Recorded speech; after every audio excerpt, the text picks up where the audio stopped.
Next up on the agenda today is House File 695.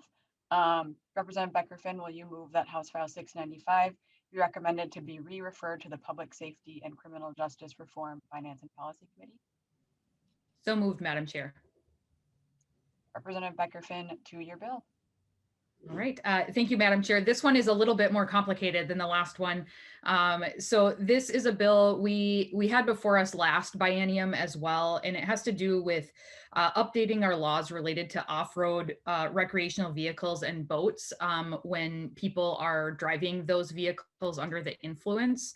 And I will turn this over to the DNR to walk through the bill. All right, and it looks like we have Mr. Smith here to do that. Colonel Smith, if you want to go ahead and introduce yourself and begin.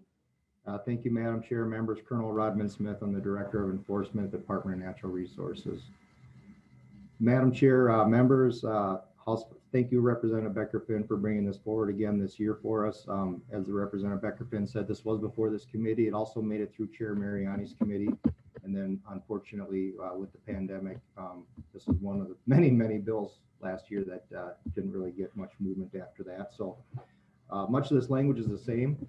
So what this is a DUI conformity bill. And maybe to frame this for this committee, since it is a natural resource committee, anglers have a saying, if you catch them, you clean them.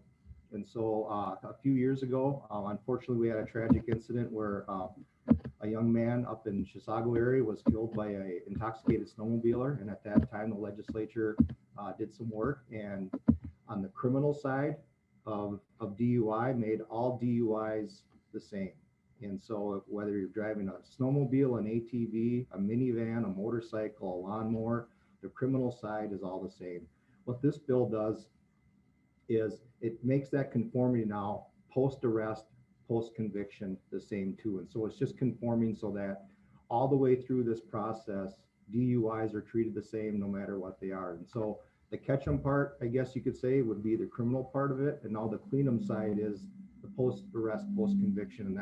And that's what this bill does, is make sure that there's conformity. So it looks like a lot of change, but the reviser did a great job and decided that it was easier just to repeal a few sections and just start over rather than try to make a lot of changes. And so that's why it looks like it's a lot of work. So I'll walk through it real quick, Madam Chair, so folks have an understanding. So section 1 is actually has a lot of old language, because in the repealer, chapter 8491 is being repealed. And so this is the rewrite of it. And so if you look at section 1, if we start on lines 1.13 to 1.14, definitions, those are kind of old, and they refer back to 169A, which is DUI statute. And so you'll see 169A a lot in this. Subdivision 2 on lines 1.15 to 19, that is old language from the repealed 8491. Same with lines 120 to 122, that is old language. When we get into lines 123 to 124, that is conformity language that talks about the suspension of driving privileges. That is new, that is conforming language. If you turn the page to 2.2 or 2.3 to 2.5, that is also conforming language. And basically what that says is the Department of Public Safety will be sending out a notice about any canceled or suspended privileges, rather than DNR sending it for wrecked vehicles and then DPS sending it for motor vehicles.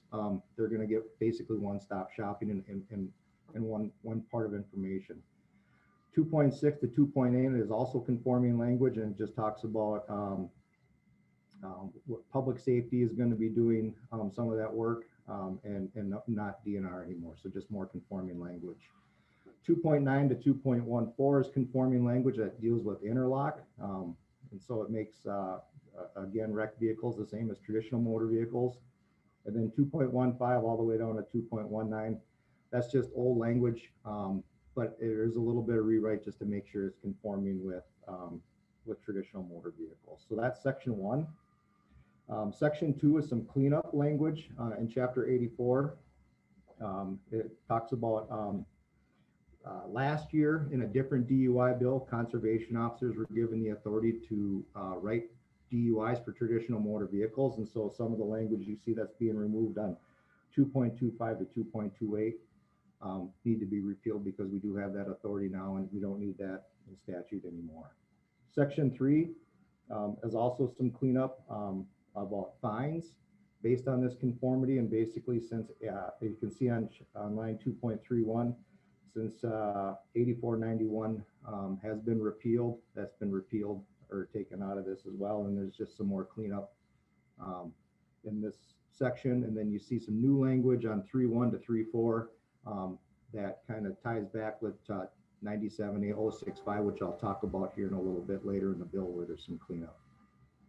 Section 4 is basically the same as Section 1. Section 1 dealt with ATVs, off-road vehicles, and snowmobiles. Section 4 does the exact same stuff, but for watercraft, because watercraft is found in Chapter 86, where wrecked vehicles are found in Chapter 84. So in the interest of time, I'll just say ditto from Section 1, and we can move on, unless there's questions, obviously. Section 5 talks about, again, fines and bail, and this is cleanup because Chapter 86B 331 was repealed. There had to be some cleanup language in where that money goes.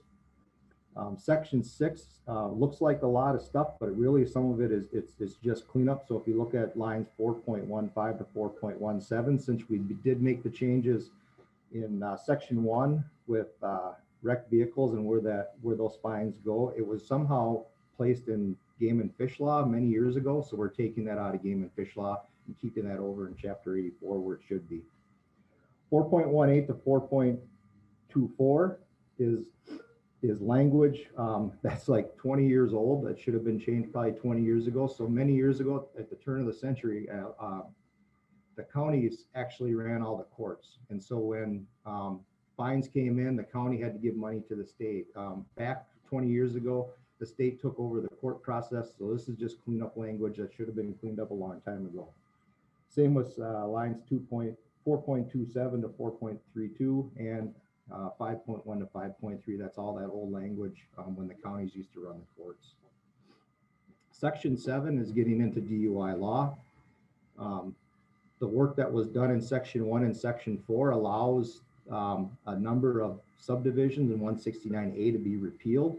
And so in the repealer, you'll see 169 1A, 1B, and 1C being repealed. And so there's just a little bit of cleanup language on 5.7 to 5.8 to address what has been done previously. And then you can also see some of that cleanup language because of those repealers on 5.25 to 5.31.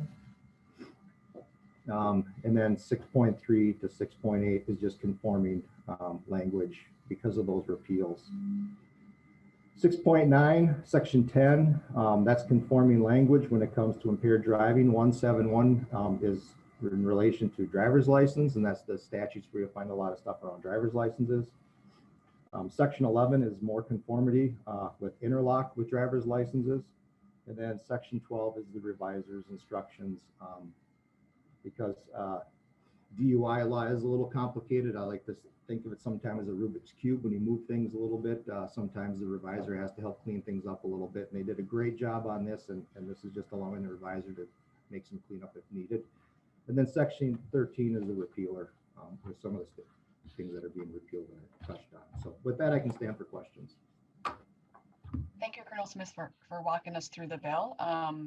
Members, any questions on the bill?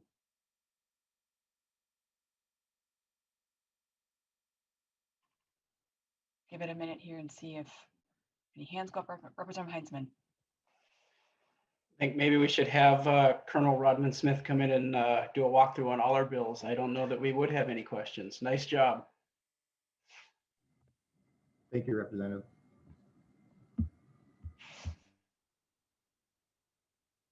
Any other questions, members? Not seeing any hands raised. So Representative Becker-Finn, any closing remarks? Appreciate member support. It's a good bill. Thank you to Colonel Smith. All right, Representative Becker-Finn renews her motion that House File 695 be recommended to be re-referred to the Public Safety and Criminal Justice Reform Finance and Policy Committee. The clerk will take the roll on the motion. Wasilewicz, Amy. Wasilewicz, aye.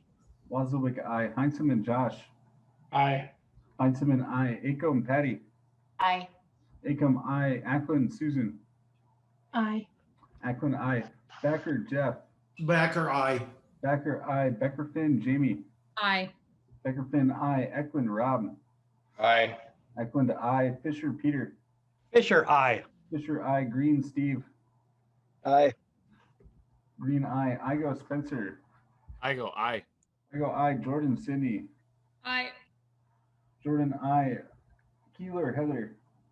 Keeler, aye. Keeler, aye. Lee, Fu. Lee, aye. Lee, aye. Lewick, Dale. Louis, aye. Lewick, aye. Morrison, Kelly. Morrison, aye. Morrison, aye. Nelson, Nathan. Nelson, aye. Nelson, aye. Tice, Tama. Tama, I. Tice, aye. And that is 17 ayes and 0 nays.